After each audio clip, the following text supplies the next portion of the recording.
Tanghalian na naman. Tingnan natin yung ating menu for today.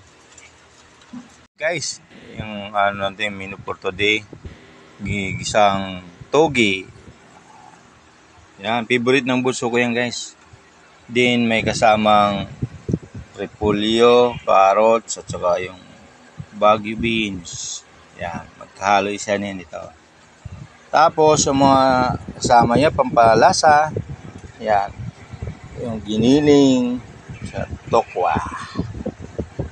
Siyempre hindi mawawala yung bawang at saka sibuyas. Kita natin guys. At ito yung mga kasama ipritong manok para masarap na partner nitong gulay.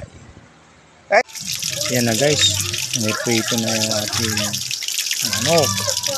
Ayan, ano yan, sulit yan guys. Yan na po ang finished product. Kain na po tayo at ubusin po natin to guys. Panoorin mo ang buong video, like and share po. Maraming salamat.